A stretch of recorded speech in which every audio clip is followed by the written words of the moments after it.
This week's episode of Ear Biscuits is brought to you by Squarespace, the all-in-one platform that makes it fast and easy to create your own professional website or online portfolio. I'm into professional websites. I'm not into amateur websites. I used to be all about amateur websites, but then I started realizing that they weren't effective, and I have moved up to professional websites. It's not even possible to create an amateur website at Squarespace. No, it's not. It is all professional. Even when it's amateur, it's professional. Even if what you do and what you're advertising or displaying on your online portfolio or website is amateur, it'll look professional. That's just kind of how it works. You can try it out for free without even entering your credit card information. And once you're convinced that the site is great, you can make sure you get 10% off by using the offer code RANDL. That's Randall. That's like Rhett and Link, get it? RANDL. But Rhett is really tough to spell. It's open to interpretation. And so is Link. We just came up with the code RANDL. People use a C in Link all the time for reasons I'm not aware of. Squarespace.com, offer code R&L. Now it's time for an Ear Biscuit.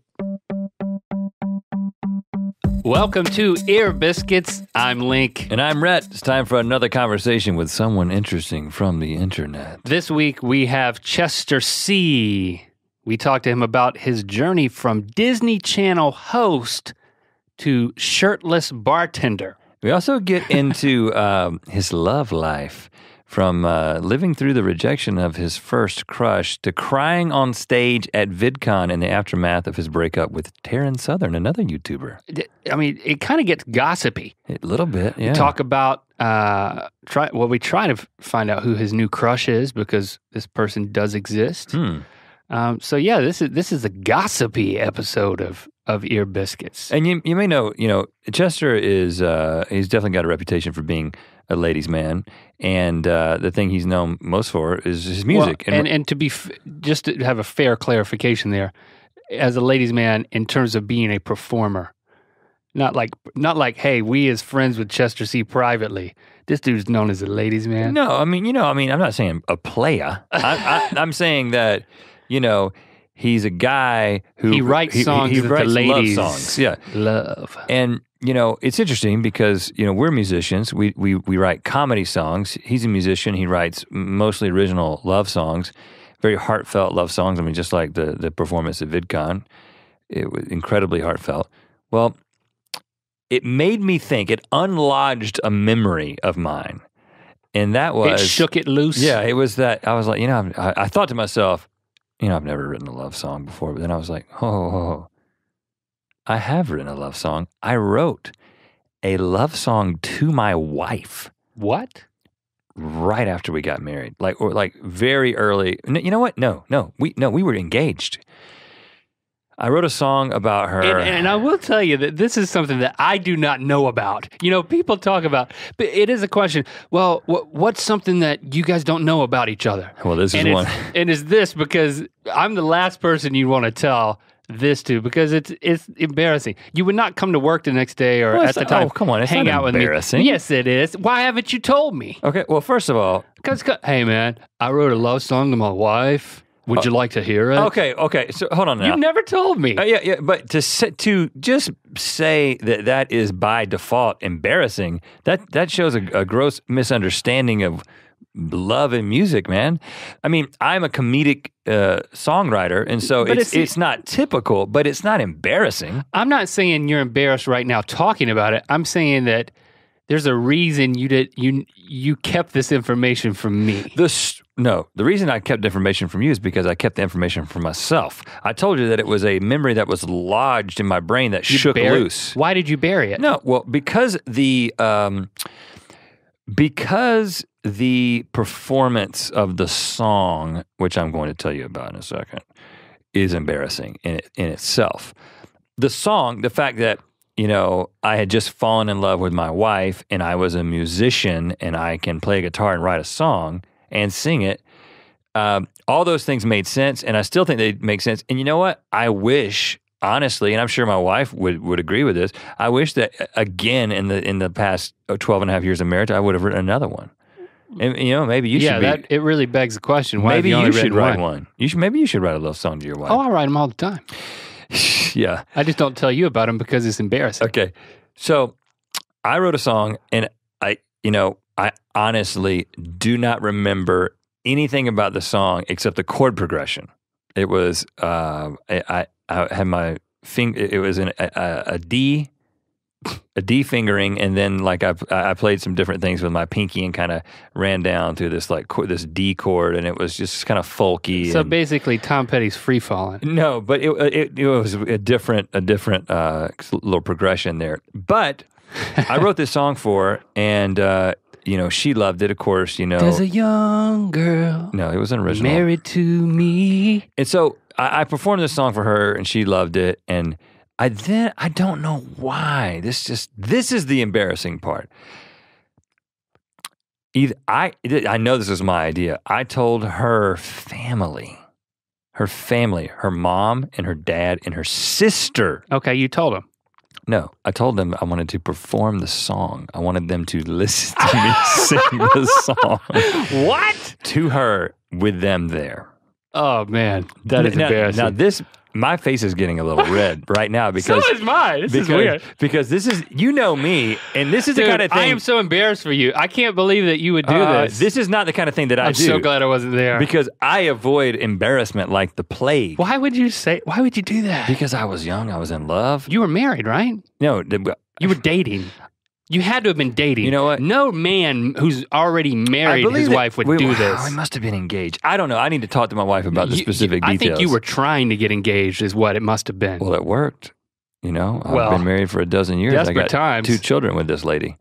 I mean, it worked. I hope that you were trying to get engaged. Okay. We need to redeem this. Hey, listen, man, it's about to get more embarrassing Than this? Yeah, right. Oh gosh. So I can't believe this. This is going to surprise a lot of people who listen because everybody thinks, as I am being entertaining and trying to be funny, and I don't have the reputation as a sensitive person, right? And I'm not really sensitive in the traditional sense of the word. But when it comes to things like, a lot of people wouldn't, if most of the mythical beasts out there had to guess who would cry more in a movie, they would probably pick you, right? Well, the fact is I cry like a baby at movies, and I've never seen you cry at a movie, and I've watched lots of movies. Why are you making this about me? No, but I'm just saying that like there are certain things that I'm really sensitive about. I performed this song for my wife's family, and I started crying. What? No! I swear to you. I can't believe this. Yeah. I cannot be your friend. First of all, I think this is winning a lot of new fans out there, just between me and you. I'm not making Listen, man, don't show your hand. Don't tell them you're winning fans and you're making this up. I'm not making it up. So I begin to weep, not like open weeping, having to stop performing, but wow, I wept a little bit, man. But first of all, I mean, it totally sealed the deal. I mean, my in-laws. Oh, now you're sure. No, my in-laws were like, this is great. And my sister-in-law was like, "You've got to marry this guy." A second ago, you didn't even remember if it was before you were married or not. Dude. Because now you're trying to redeem it. No, it's because I'm very selfless. It must just be because it was so much about my wife, and it wasn't. Honestly, I don't know why I don't remember it well, but I do remember. It's one of those things that you think about, and you're like, I mean, first of all, I'm kind of old. We're old, if you haven't noticed, and I've been married for over a decade. There's a lot of memories. My wife and I talk about the early stages of our relationship. She's like, "Do you remember that?" And I'm like, "No, I don't. I'm sorry." But this is one of those things. It was kind of like a dream, and then when we started talking about Chester and what he does and the love songs. It dislodged. It's crazy. What other kind of embarrassing things I wonder that I might dislodge during doing this Ear Biscuits This thing? is like therapy for you, huh? Yeah. I think it was. I think you gained a glimpse into what it's like to be Chester C. Yeah, that's what it was.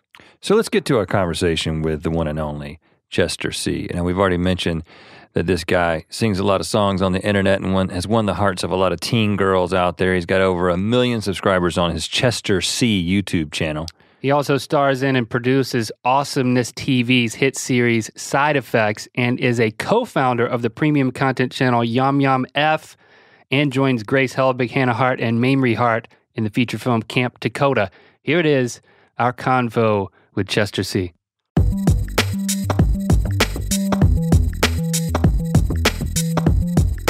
So, which part of your name is made up? The C or the Chester? I kid you not. And honestly, I don't even know why I'm asking that. Something about the last name C to me is like, okay, that's too elegant to be real. I think it was 2 days ago. Grace needed my full name for something, right? And she had to double check. She said, she texted me, she's like, hey, seriously, is your last name really C? Not trying to be a dick or anything, just.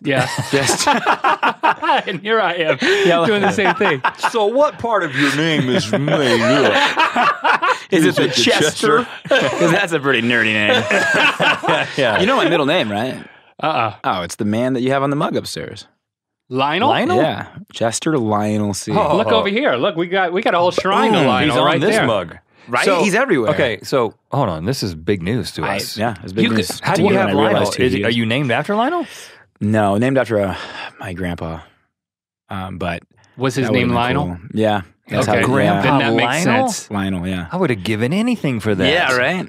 He was already he already left this world before I was born, but he was born in 1899. Isn't that crazy? Really? He fought in World War I, World War II, and Korea apparently as a Marine. Wow. That's a weird world I don't know anything about. Grandpa Lionel. I wish he was alive so I could talk to him. Quite a life. He's like a mythological being Yeah. to you. Like this, he fought in these wars. You never met him. You're Yeah. He would hate. He would He's probably your hate me. namesake. He would probably hate me because we're not real men anymore. No one's real. There's no like real men. You know, he comes from the real men era. Yeah, he'd be right. confused. Like you're very feminine. So was his last name C? Was this on your dad's side? Yes. Yeah. So for the record, C is real. C is real. Yeah. But you ever don't think go of- by Lionel. Yeah, did you ever think about, going into an entertainment career that, hey, Chester, Lionel, I thought about CC. I thought no. There's one of those. You know, Chester and Lionel I think are equally. If you're writing a script and you need to make sure one of the characters is a nerd, you can choose either one of those names. And I just work. think of Lionel Richie. Yeah, So as and a he's singer, Yeah, but I don't want to follow in Lionel's footsteps. Right? I want to be. I mean, yeah, you do have more of an opportunity for originality. I mean, are there other Chester musicians? There's Chester Bennington, who lead singer of Linkin Park. Okay. But yeah, I don't know. The cool thing about Chester or Lionel, I could have done this. I could have Madonna'd it, and just taken the last name off because it's Chester. unique enough. You know what I mean? Yeah. Like you could pull that out. You Yeah. can't do it with Brad. You can't be like, I'm just gonna go by Brad. Like, well, if this is you gonna be did confusing. that, I think you would have to spell it with an A, not an ER. So it'd be Chester? like Chester. I like that. Yeah, yeah, That could have worked. yeah. And it's not I mean, too late. You could still do that. Yeah. I mean, When I was in middle school, I was really upset because this one kid ate a lot of Flamin' Hot Cheetos, and he got the nickname Cheeto, and I thought it was so cool. But I also really liked Flamin' Hot Cheetos, and my name is Chester, and I thought I had it. I was more deserving Yeah. of the nickname, and I still think about that. Cheeto we Chester. we can call you Cheeto for the. yeah. For at least whatever you want, really. Okay, so let's. Where were you born? Born in Northern California, Fairfield. It's like pretty much between San Francisco and Sacramento on I-80. Not the 80 because it's not LA. San Right. Francisco, You actually- Sacramento. Say the I, yeah. Like Yeah. back home, it's I-40. It's not the 40. Yeah, we really put some weight on those freeways out here. Yeah, So we is do. this like a flat desert area, or when you get that far north? Well, the adjacent city is called Vacaville, which is Cowtown. Dixon. There's a lot of cows. My best friend had a barn raising. Now it's not like that. I mean, it wasn't like farms, but there were a lot of farm areas. And Your best friend got his friends over and they built his barn. his dad, yeah. So my dad went over and we all went over and we helped build this barn. He had a goat, ram, llamas. A ram? Yeah, that thing was crazy. In fact, they lived right next to my elementary school, and I distinctly remember more than once an announcement over the PA system that said, Elaine or Trevor, this is his sister, can you please report to the office your sheep are on the On the grounds recess again. field. Yeah, exactly. The sheep are out again. Yeah, your cow is running around the field, yeah. So this is small town, Northern California. Yeah, it's not too small. I mean, it's got a little bit of a population to it, but it's it's nothing like Not too big for there not not a to be big city. sheep. Yeah, At recess. Exactly. That's still happening. Yeah. You have any siblings? One older sister. Okay. She's awesome. How much older? She's cool. She is 3.5, 4 years older. Okay. And your parents, are they still together? Or? Yeah, they're doing it. They're still doing the marriage thing. They're still doing it, huh? Yeah, lame. What are they up to? What do they do? They I don't know what they do. My mom's kind of just chilling now, relaxing a little bit. My dad still works on radar. When he was in the military, he was in the Navy, and he worked on radar when he was in the military. So now he works as a civilian, but still for the military. Okay. Yeah, they do a lot of that. They live out in Palmdale, so I get to see them. So they moved closer. Yeah. Being a Navy kid, did that mean moving around as a kid, or it didn't for me because he would end up just having to go on these 6-month tours, or at one point he had to leave for Philadelphia for a couple of years, and instead of us moving with him, we actually just kind of made that work. Oh. So yeah, I didn't have to move much, but yeah, typically a Navy brat is usually running around all parts of the world. No, your mom is Filipino, right? Is that correct? Mm-hmm. So what was that like growing up in weird two cultures? How did they meet? Was it during one of his military? Exactly, yeah. Exactly. So he was in the Philippines. He was stationed over there, and then they met. They got married in about, I think they knew each other for 3.5, 4 months. And that's not a long time. No, and they're been together for, going, I don't know, 36, 37 years now, 38 years. It's pretty good. Yeah. Pretty good. So he brought her up here. What was it like growing up in that environment was it two different cultures type of thing, or? It was, my mom has become so Americanized at this point. I mean, she still has the accent. I was going to try to do a bad Filipino accent. And I stopped myself. Yeah, impersonate your mom. But the nice thing is, because I'm half Filipino, I feel like I have the that's not racist card. When if I stick to that race specifically, I can get away with that. But but it's bad. I'm not good at doing the accent. It just comes off like Mrs. Swan or something. It's not even close to a real accent of any sort. Okay. But I remember eating a lot of weird foods and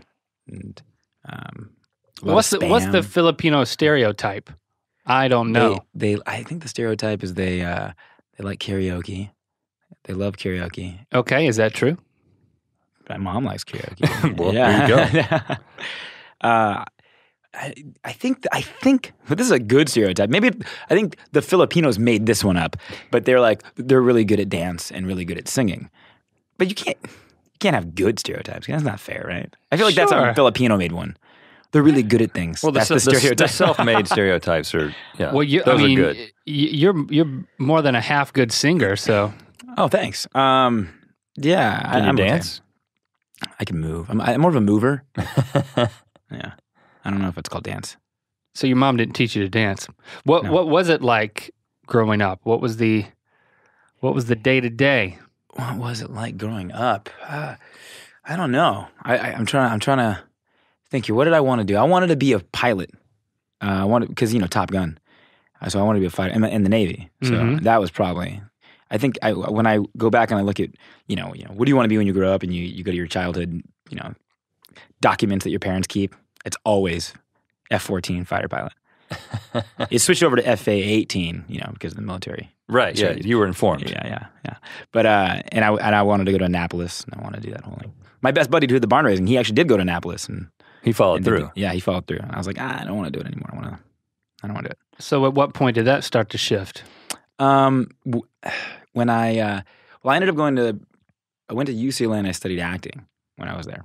UCLA, you said? Okay. And so I fell in love with the arts, and I looked into the military. They didn't have a really good arts program. So there wasn't a whole lot of opportunity to act in the military. So what made you want to be an actor, to get into the...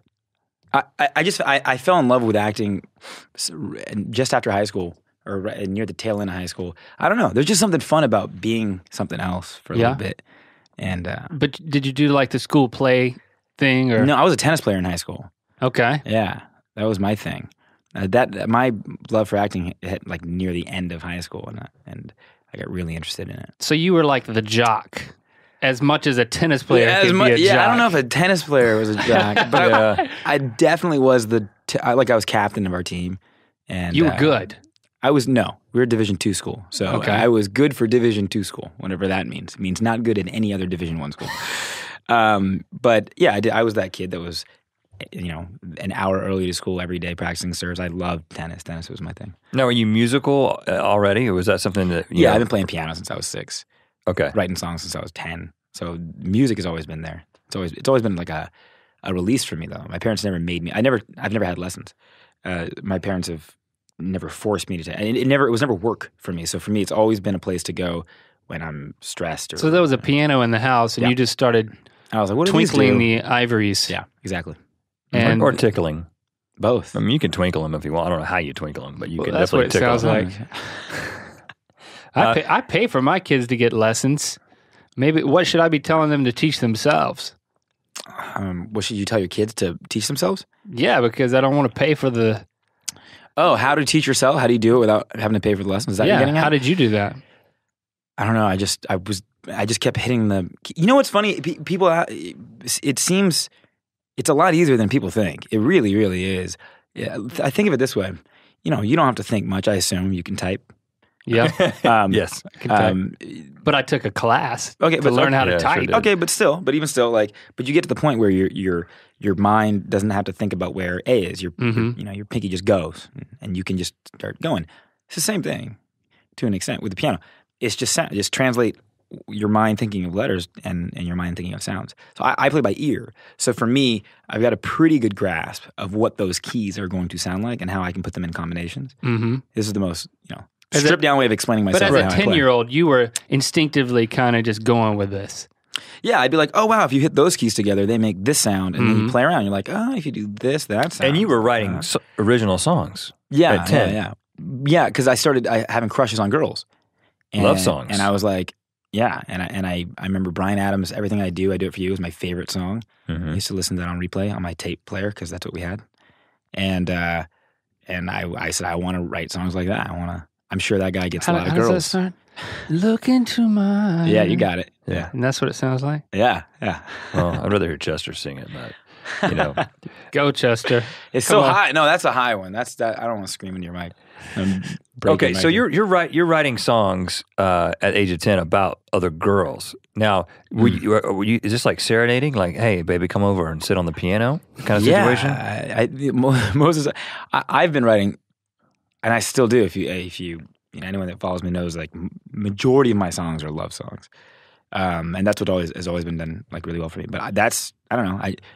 I like Lionel Richie, man. Same thing. Tell us, He writes mostly love songs. Tell us about the first girl that you remember having a crush on. The first girl I actually remember her name.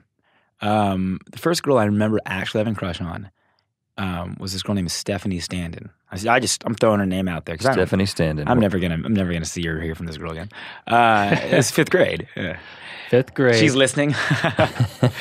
And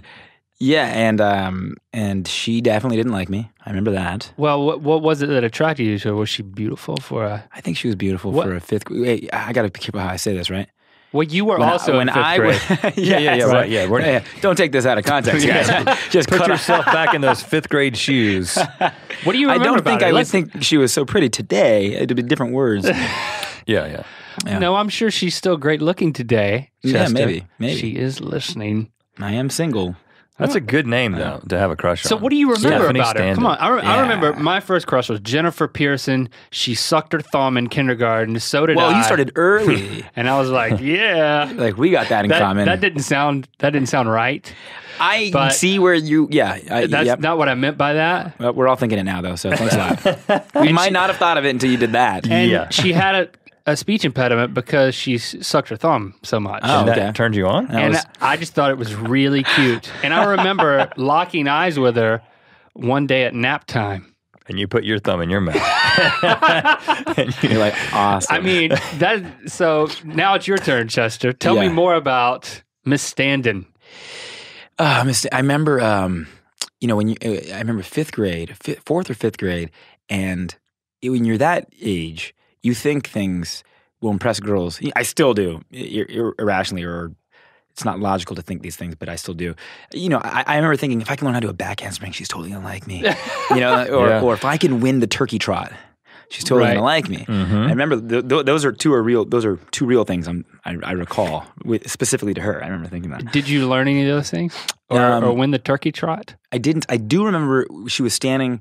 It took 4 laps around the field to do this turkey trot. And I remember being very cognizant that she was standing at one area, and I would jog, the whole piece, but then sprint by when she. Oh yeah. Even though it didn't really make sense because I didn't come in her place well, so it was just like that's weird. That Got to look good by Stephanie.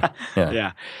Never. Oh, I did learn the backhand spring. That didn't do it either. No, I was really confused. Was she going with somebody else? No. And I do remember, digging into it and trying to find out if she thinks anything of me. I can't remember if this is true. Yeah, I can't remember if this is true, and I don't want to make it seem like she was a mean 5th grader, but I'm pretty sure she told another friend that I had a big head. Yeah, like my body. I think it's true. I think when I was in 5th grade, my body hadn't. I think my head started like faster than my body. Yeah, that's common. So I think she said something along the lines of like when I was running, it looked like I might fall over or something like. And that doing the turkey trot in front of her probably didn't help. No, and I realized that's when she spotted it. Yeah, I'm like that's not. Look at the size of the head. She's staring at me. Hey, I actually am crushing on someone right now, and that's all I'll tell you. That's unacceptable. Oh, wow. Okay. Okay. All right. Well, we're going to get to that point. All right. Okay. So we know that you're musically gifted. We know that apparently started at a young age, but then it wasn't, hey, I'm going to go off to some school and major in music, or I'm going to just bypass school and be a musician. It was, I'm going to go and study acting. Yeah. So were you thinking, oh, but music is always going to be a part of my life, or like how is that working? Yeah. That's exactly right. I didn't know where I would go after college. I knew that I wanted to study acting. I really do appreciate acting as a craft, which is not the case for, I would say, most actors in LA, if I'm being honest. I have a different outlook on acting. I really do enjoy it. And I knew that I wanted to study music. I didn't know I would be an actor or that I would get involved in acting in the traditional sense or even that with music. I wasn't positive what I would do after college. I just knew at the moment I loved it and I wanted to study it. And then after college, I ended up landing a gig on the Disney Channel, and I was a host for a show called Disney 365 for 3 years, and that was. So what kind of show was that with a host? It's interstitial. So basically, in between the programming, it would come on, and I would interview like Miley Cyrus or Selena Gomez, and the High School Musical cast or whatever. So I would go to the red carpet events. It's kind of like a Ryan Seacrest-y kind of thing, but in the Disney world. And I had to be very, very, very energetic, even though I was already in my 20s. I'd be clean-shaved, pretend I was 15, 16. And talk with a very high voice. And did they tell you this? It was like, okay, this is who you have to be. Oh, yeah. Yeah, and it was Your tough. voice needs to be higher right now, Chester. It's like, in between takes, like, bring it back up. Every wow. In between takes, they'd be like, we need more energy. We need up, more energy.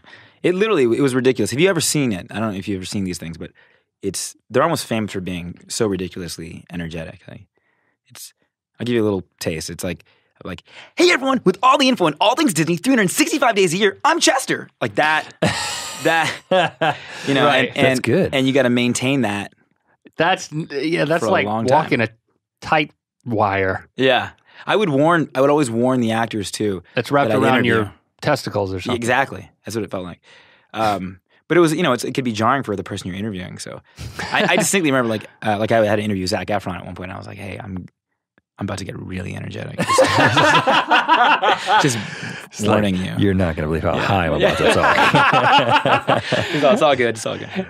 And then, boom. Yeah. And and they're like, and you guys ready? I'm like, so Zach! Yeah.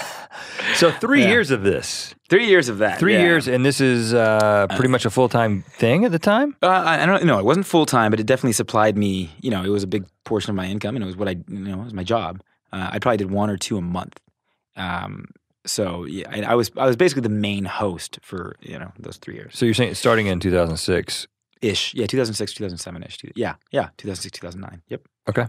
And at what point in that process? Because it sounded like you characterize it in a way now that you burned out at some point. Is that what happened?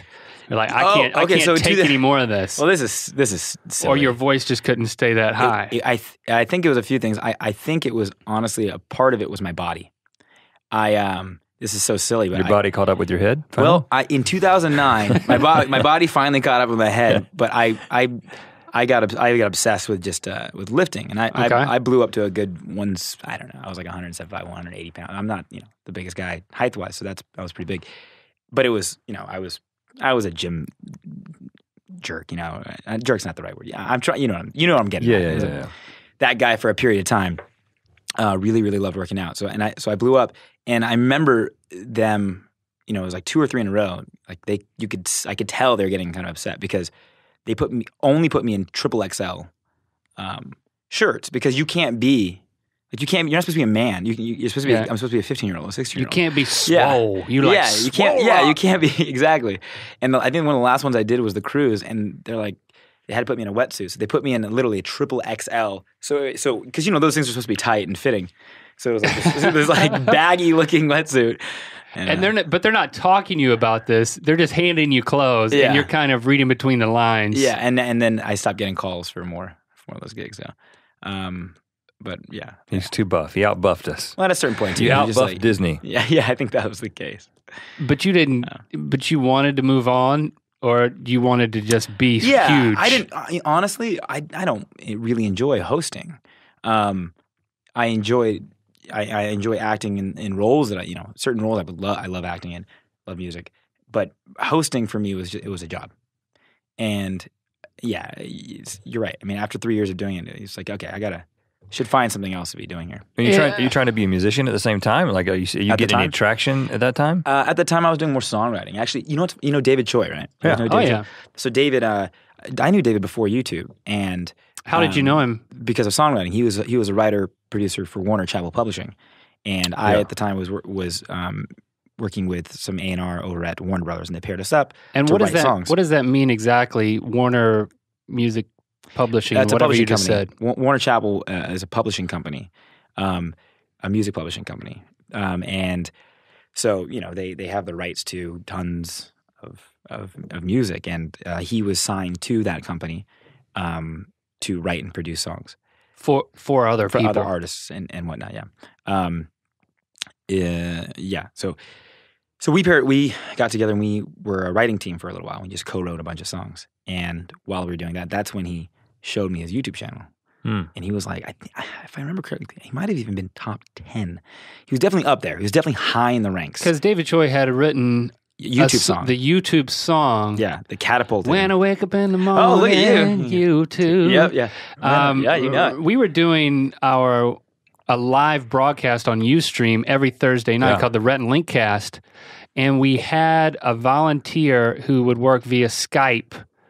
Her name is, I can't remember her name at this particular moment, but I'll remember it in a second. It'll be too late. Mm-hmm. Stephanie. Not Stephanie. It was the other girl.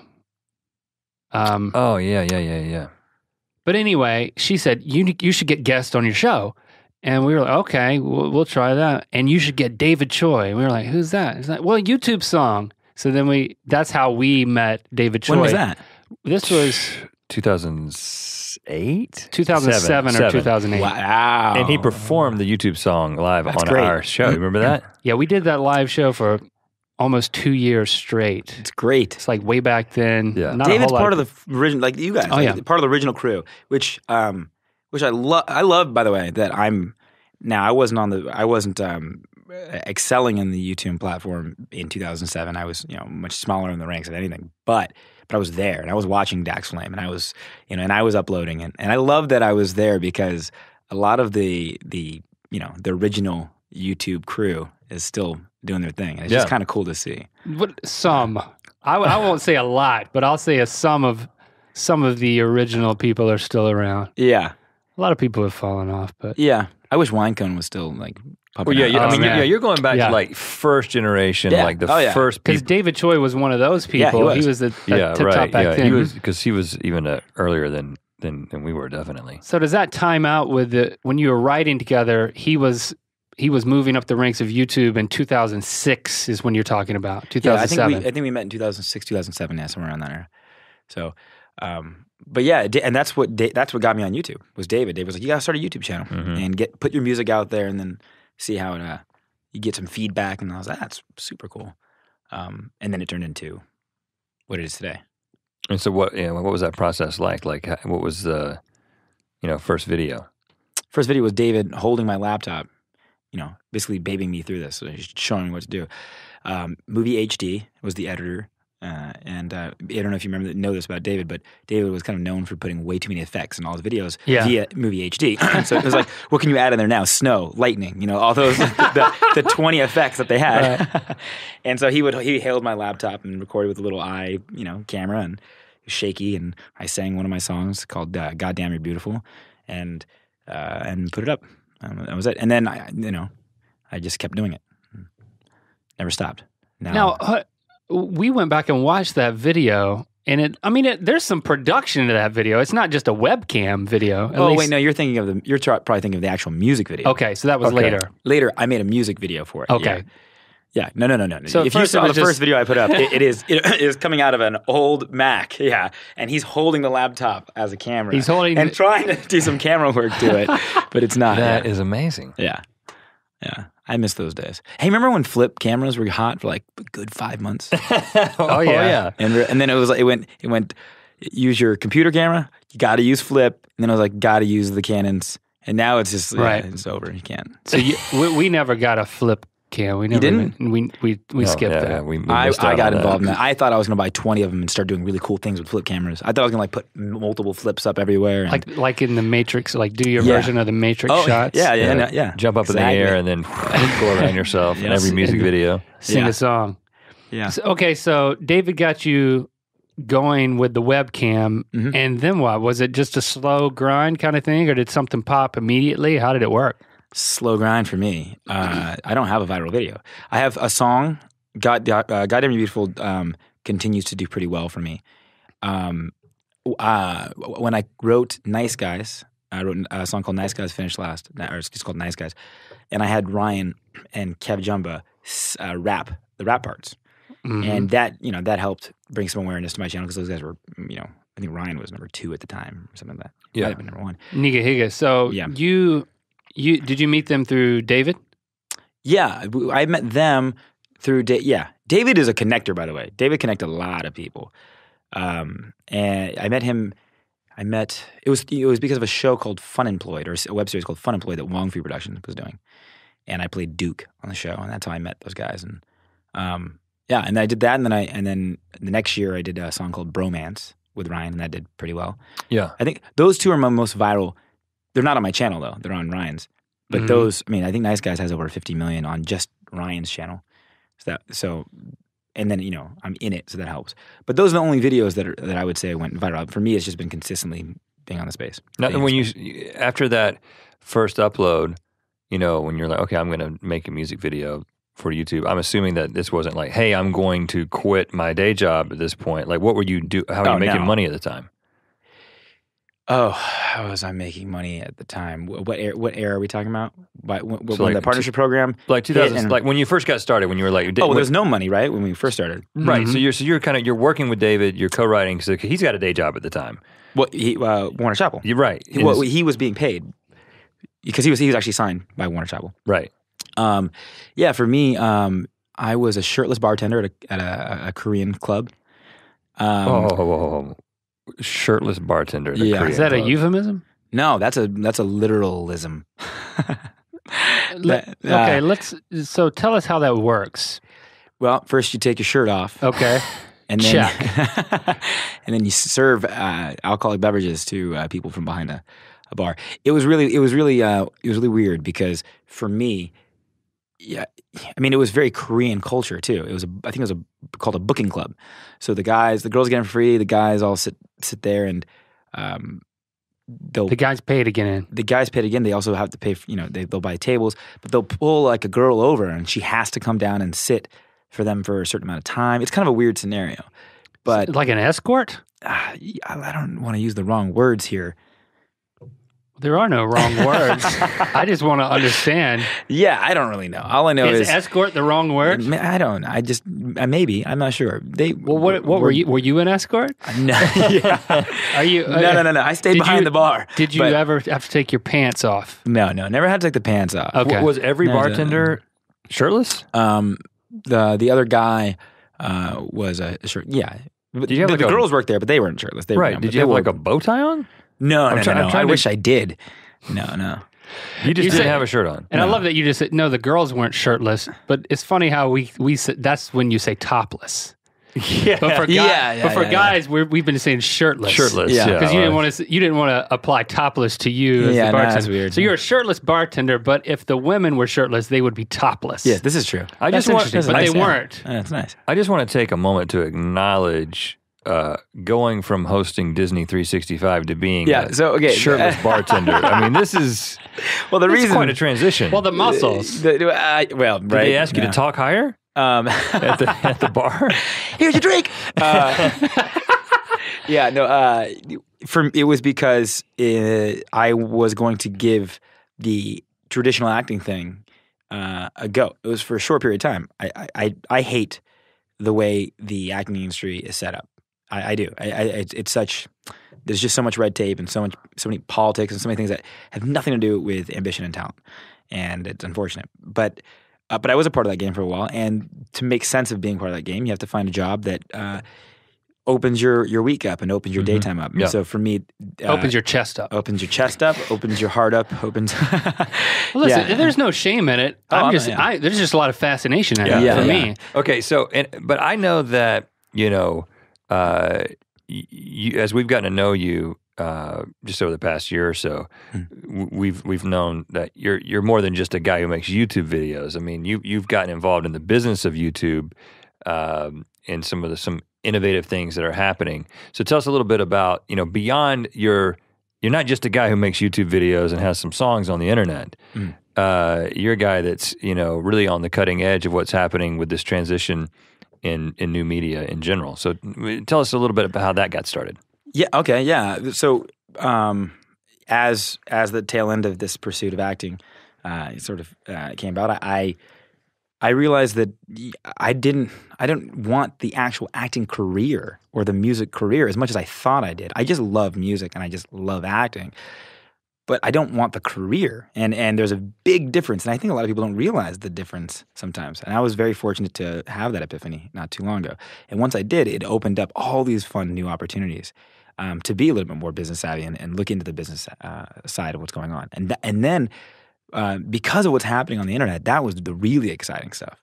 Because as cliche as it is, it is still the Wild Wild West. And you can really just try new things. And so as YouTube is figuring out what's going on and you have all these companies pop up and, your instinct is, oh, well, those are such smart businessmen that are controlling this space and controlling these major companies. And you quickly realize they're not nearly as smart as you would assume they are. And they're not making the decisions that are necessarily the right ones. And it's almost shocking when you figure that out and that you can be a player in this and you can actually be a pioneer.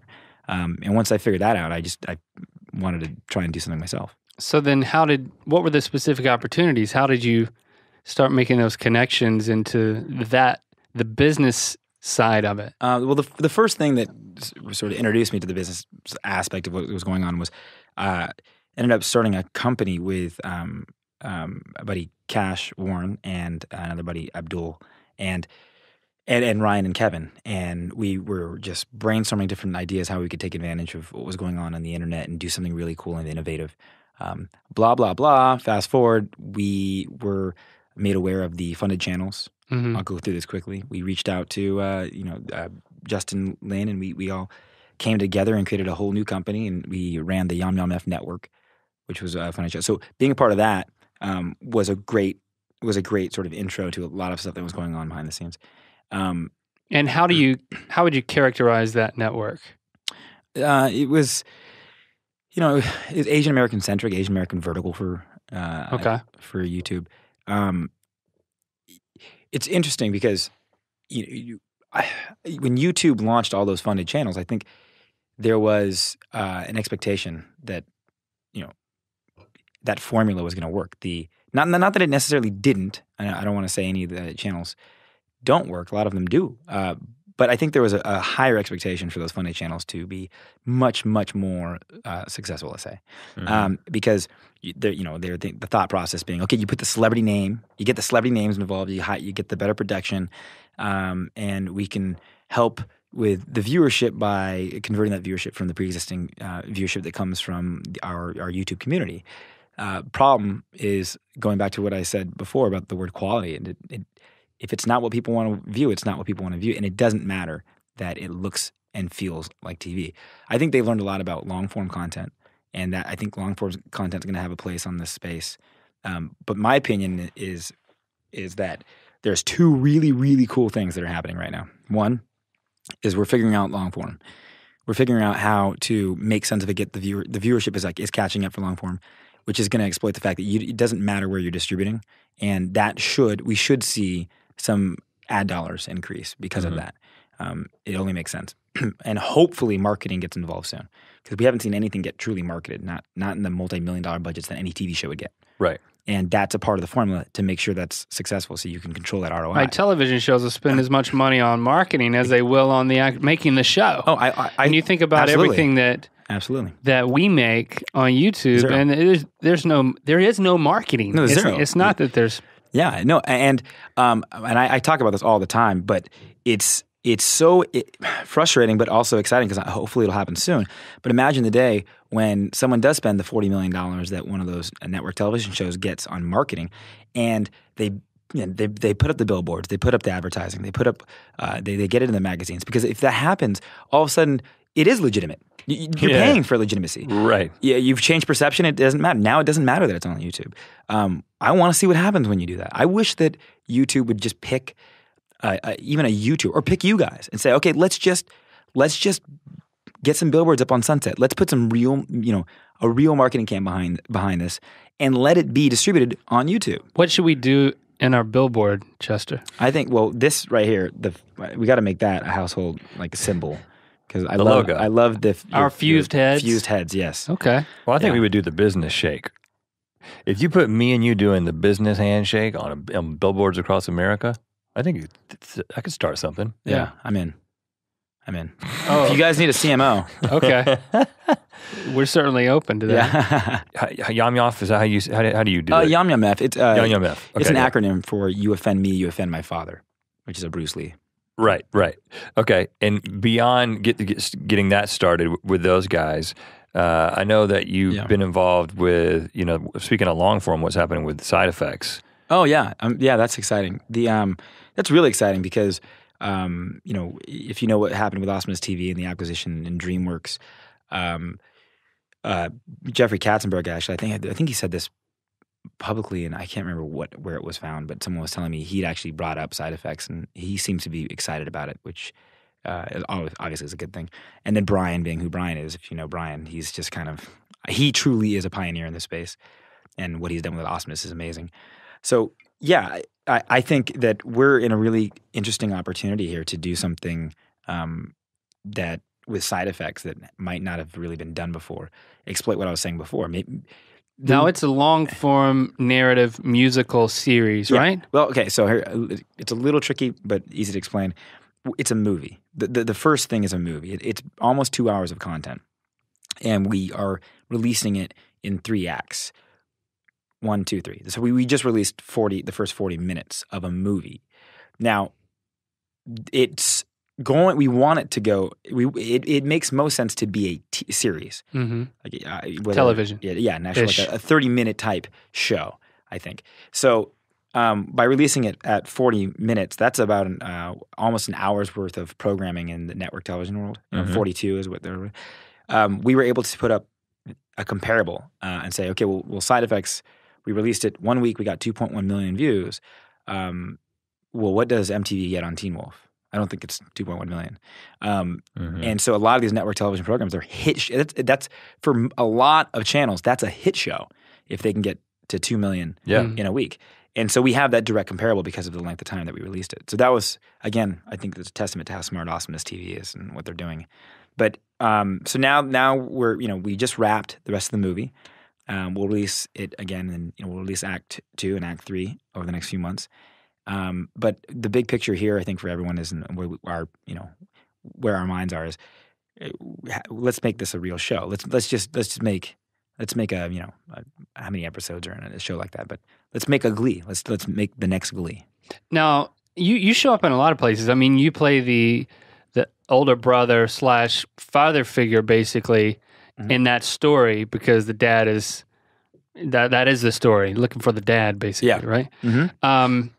So you show up there, but then you're behind the scenes from a business standpoint as a, I don't know if it's a partner or whatever the word is for that, but you're involved. I mean, what's your executive producer? Okay, executive producer, and then you're appearing in Camp Dakota, which is coming out. Yeah, just as an actor. Yeah. That's just as an actor. Just there. Actor, yeah. So what's your strategy? I mean, show up in a number of places, get your hand in on kind of the executive producing part of it, the business side of it too. It seems like, I'm interested to know what your strategy is.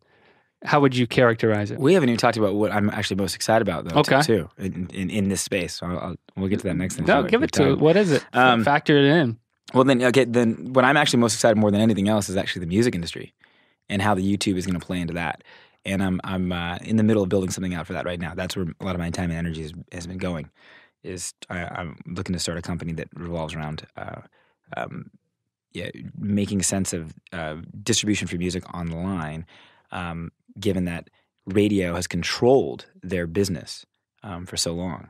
And if radio declines, it's not really declining at the moment, but it's I think it's inevitable that it's going to have a decline at some point. Mm-hmm. Yeah, and whether or not that's a fast decline or not, it's you still have to accept the fact that there's distribution channels or there's distribution online like YouTube, where I'll give a specific example. Boyce Avenue, for instance, has 4-something million subscribers. They have an engine that can guarantee a certain amount. Here is what I'm really, really excited about is I look at the Miley Cyruses and the Selena Gomez's and the Demi Lovatos and even the Katy Perrys now and a lot of those artists. Now, I'm not saying anything bad about the artists, but the truth is, and I know this for a fact, a lot of the songs, I already heard those songs. I have some friends that wrote their songs. I've heard those songs with demo singers before they even hit their ears, right? So I know that we call those originals. They're not originals in my mind. Those are covers. Selena's covering a song.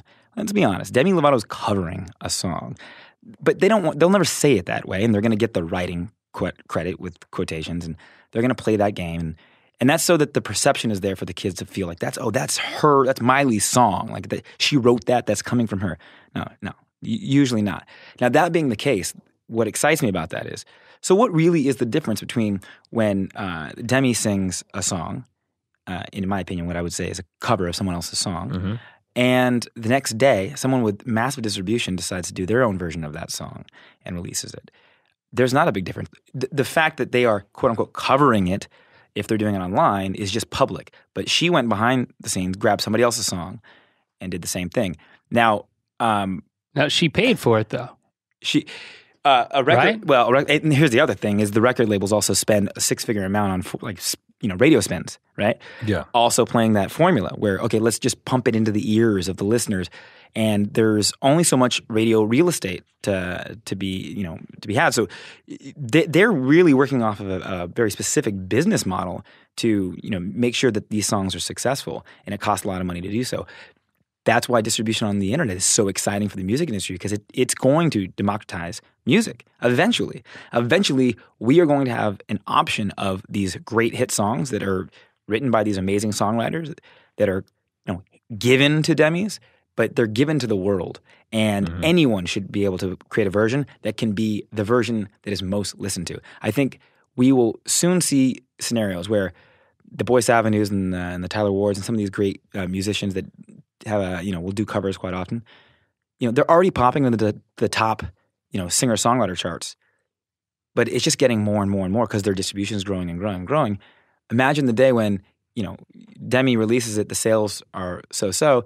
They control their own distribution, which is as significant, if not more, and they beat out those numbers. Now they're sitting on top of the iTunes charts, they're finding more people than Demi. Whose song is it really? So is it a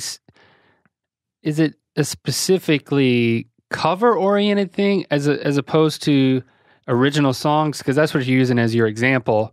Yeah, I mean, because like I wouldn't put Ed Sheeran in this conversation, or maybe a better known singer songwriter. But you know, and there are, you know, I'm not discounting the fact that Taylor Swift and Katy Perry do write original songs, but a lot. There's a huge amount of songs that are written by songwriters, and then behind the scenes, you know, pitched to the Demi camps and the Selena camps, and one of those girls picks it up, or one of those artists picks it up, and they're more or less a poster child for that. Yeah. And is that the best pairing? Is Miley Cyrus the best person to sing whatever hit song she sings next that was written by somebody else? You know, odds probably not. Is she the best from a business standpoint? Maybe, with everything that's going on in her world and the amount of eyes on her. But is that the way we want to pair the singer to a song? I don't think so. I think there's a better version of that song that should be exploited. And I think we're about to start seeing that more and more and more, which is exciting. Yeah. Very interesting. Okay, so let's bring it back to your YouTube persona for a second. As you know, as we were talking about, I would think that back in the day you had all these girlfriends. I mean, you've got now with these songs that you put out, you've got the young girls swooning a little bit, right? You've you've had some success in relationships, and you have expectations. You've got stalker girls, right? I think so. I think I have some stalkers. Any evidence of that? Any creepy evidence? The problem is I just want what you guys have. It's not fair. I want to settle down. I want to just marry a stalker. I want to. My wife doesn't listen to this, so I can. Christy was not a stalker, but if she would have been, then I think I was the stalker. Oh, okay. I stalked my wife. I'll own that. Yeah. But so you haven't had any weird run-ins with fans? No, not really. When I had a P.O. box, I had a few weird things sent to me. But like what? Like what in unison? I always resort to this one thing that I always remember. It was an envelope full with dirt and tacks. Tacks? Like thumbtacks? Yeah. Dirt and tacks? Yeah, with no explanation either. And a box full of Star Trek, old VHS Star Trek tapes. Were they good? I didn't watch them, but I'm assuming they're the you know. They were probably dubbed over, dude. You got to watch them. Oh, wait a minute. I didn't even think about it. It's not Star Trek. What is this? Okay, so maybe not with any of these females, but with... You have had success. You said you're single right now. Yeah, I am single right now, yeah. But you were dating Taryn for a while, right? Yeah. So let's talk about that. When did you... Oh, okay. You're like, the eyes roll. Well, I mean, dating another internet personality, I think there haven't been a lot of relationships where each person had a public persona and you keep up with their personal lives. Was that a marketing decision? Yeah, right. Was that the businessman marketing? Yeah. Or was that your heart? Good. No, come on. I love Taryn, and I still love Taryn. I think she's just she's a wonderful human. Well, and you have to play her romantic interest in Side Effects. Yeah. Although she dumped me in life and in movie. So okay, yeah. But you were like, she was like breaking up with you, and you were like, wait, is this real? Is this on script? Yeah. Are we rehearsing? Yeah, no, it just didn't work out. And well, let's start with. How long did you guys date? I don't know. We had that rocky ending where you go off and on and off and on, and I probably I mean I have a lot to. I'm a big part of why that didn't work out. To be honest. But anyway. Now our point of reference is the VidCon performance. Yeah. Where it seemed like you saw that, huh? Yeah, we were out there. We were in the crowd. So what was the name of the song you were performing? Who Am I to Stand in Your Way? Who Am I to Stand in Your Way? And you gave this introduction. I was like, wow, this is going somewhere. I'm kind of perking up. I'm listening. There was kind of a heartfelt introduction to this song about a girl you had lost. You didn't mention anyone. Yeah. I assumed that this was Taryn you were talking it's about. Taryn. And then it was you started breaking up. And I'm like, is this, okay, so I'm like, okay, is Chester a master performer? Yeah. Or is he crying up there? Yeah, I was a little bit of the crying up there. Okay. Well, I had those are real tears. Listen, I was sitting next to my wife, and I had to monitor my wife at that moment when in the middle of you singing that song. Oh, no. I look over there, and my wife is like fixated. I'm like, hey, baby, hold on, I'm right here. I'm like, I know he's a good-looking guy. He's got a great voice, but come on now. What was going on? Tell me what was going on up there. I hadn't seen her in so long. She was there, not listening, not there, but at VidCon, and I'd bumped into her for the first time in a while. Since the breakup, basically? I'm a baby, and I'm trying to deal with a breakup in certain different ways, and okay, maybe we won't talk at all. Let's do that and see if that helps. It's all me with the issues. Trust me, she's great. But I got to give Taryn this, and she really was very good at being there for me in the breakup, if that makes any sense. Like she's one of the most rational people I know, and I like to pride myself on being rational too. But so it was she helped make that as easy as possible. So if I was like I can't talk to you for a while because it's too hard, she respected that, or if I needed to talk to her, she'd be fine with that too. But again, obviously, I'm the baby in this breakup for sure. Yeah. So it fueled. I'm cured now, though. I am cured. I am 100% good. I'm good. And it's because of that crush thing I said earlier. So you're writing songs about a new person now? Yeah, I already wrote a song about this new person. Yeah. What's her name? Stephanie Stanek. No. Stephanie Stanek. I can't say her name. She sent me some Star Trek Can't say her tapes. name. Yeah. But okay, you can't say her name, but have you released a song yet that is about her? Yeah, no, here's the thing. Nothing's going to happen with this girl. Nothing's going to happen with this girl. It was just not... Unless you tell us who she is and we can help you out. Yeah. No, it's not. We'll make some Nothing will calls. happen with this girl. There's very concrete... There's a lot of reasons why this will not work. Which is fine. One is her husband. One is her husband. It's like, I'm like, you think I should just go for it anyway if she's got a husband? You guys are like, you know what? Yeah, if your heart it's your wife. Yeah, but here, the point is this, though. The point is this. I don't even care. I mean, I would love a scenario. This girl is so cool. She's so cool. No, she's amazing. She's awesome. But the fact that I actually could even feel something like that again, I can be aware of people being cool, but to actually have a feeling, be like, oh my God, you're making me feel that thing that is never explained properly by anyone. That was the first time since Taryn. And even though nothing will happen with this girl, it was just nice to feel that again. I have to know why you're saying nothing will happen. Is she married? No, she's not married, but... she's in a relationship. I can't talk about with somebody else. You're already talking about it.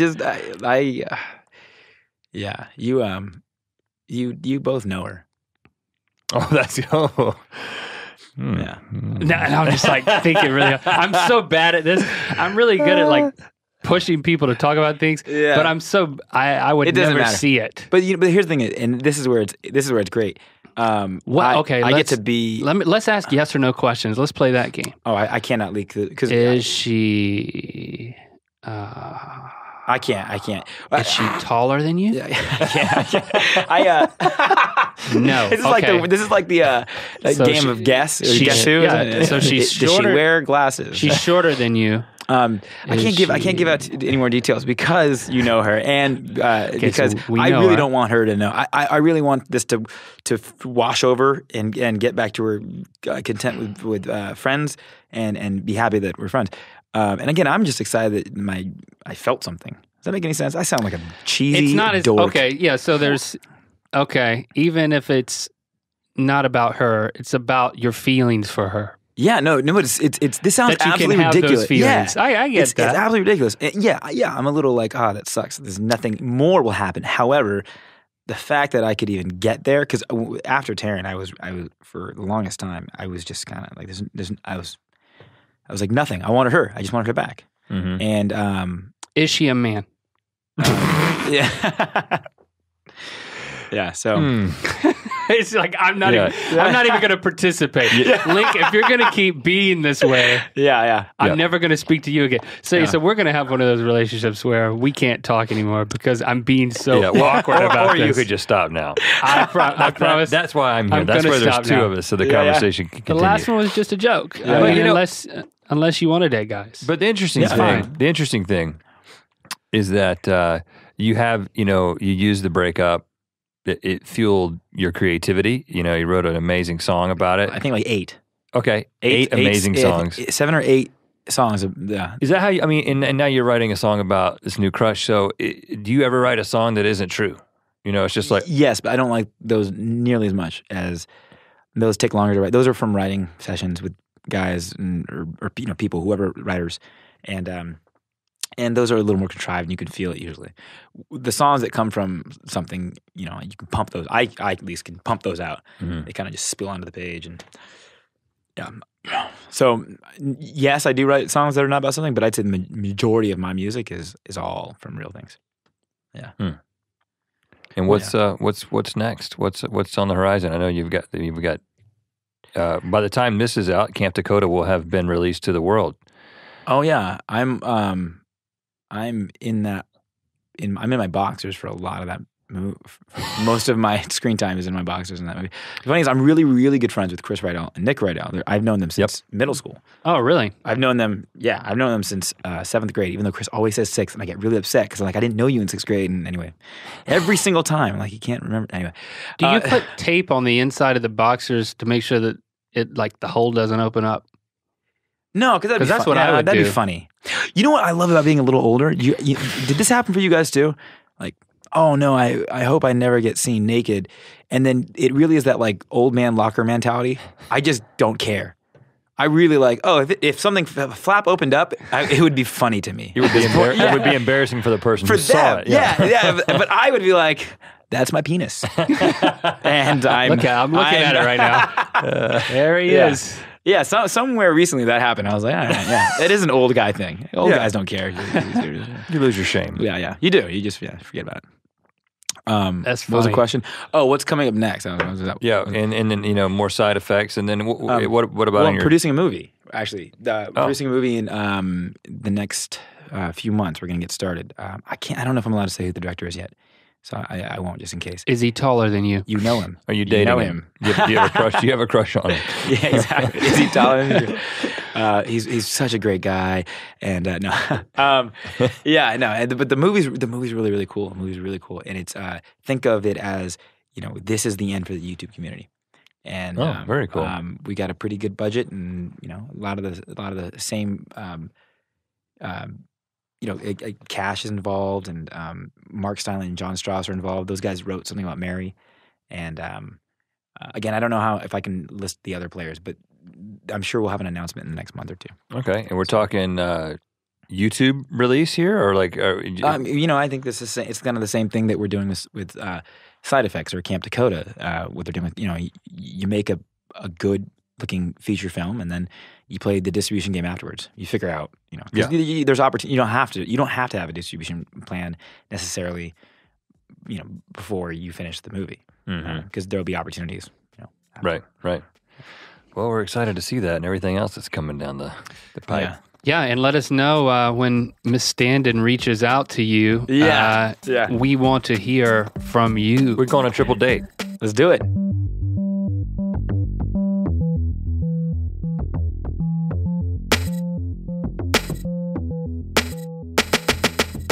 And there you see it.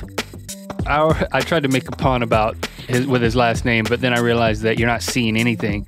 You're just hearing that ear biscuit with Chester C. Lionel, as I'm going to call him from now on. Yeah. What a missed opportunity. If my middle name was Lionel, you better believe it. That would be what I would be going by. I seriously considered naming one of my children Lionel because it starts with an L, and that's what we did with our children. We named them with L names. It is interesting that, Lando is a great name, but was it you that made that decision, or was it your wife that was like, no, Lionels, we're not going to do that? Or were you just like, oh, it just seems too jokey? Or I preferred Lando. You preferred, well, don't tell Lionel that. we're never going to get Lionel on this thing if you tell him that you preferred Lando to Lionel. That's true. You should probably retract that immediately. Sir, would you like to retract that? Yes, I would like to retract that. I do have to say that I had to pull you back today. I had to pull you back from you were really pushing to get him to confess his crush. I think you made him feel uncomfortable. I think you might have to call him and apologize. Well, I'm willing to do that. I mean, I guess when you've been married for 13 years, you lose a sensitivity. Who you got a crush on, boy? Now you tell me. to this whole crush thing. I mean, it's like, well, if you like somebody, just say it. You know what? If you want to, you know what? I'm so far removed from that I just think it's just fun. It was just in good, honest fun. I wasn't trying to push him. I just thought it was fun, and maybe I should have been a little more sensitive. What I'm saying is that did I push him too far? I'm just saying on the crush thing. He brought it up. Okay. He seemed to want me to tease it out of him. No. Okay. So that's the thing. I guess that's the question beneath the question is. Did you really think, what did you think the chances? Because, when I'm observing this happen, and I know that there is a 0% chance that he's going to give it up. So, but in your mind, are you thinking, oh, I'm just having fun, I'll see where this goes. I know he's not going to tell me who his crush is on. Or do you really think that there's a chance that he's going to just break down and tell you? What motivates you in that moment? One, I'm having fun. Two, I feel like One, I'm having fun. Two, I feel like I owe it to Ear Biscuit listeners to try as hard as I can. If someone says, well, I will say things have changed because I do have a crush now, ...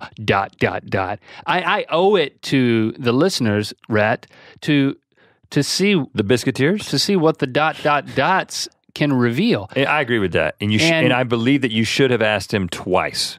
You asked him, I don't know, I'm going to go back to the tape. 8 to 10 times, maybe a dozen. So I just at one point I was like, okay, he's obviously not going to go there. We pushed him, and then I felt like I had to pull you back. It was like pulling back a dog, like a drug dog, a drug dog that's found the drugs. You're like, oh no, it's cool. We know that they're in there.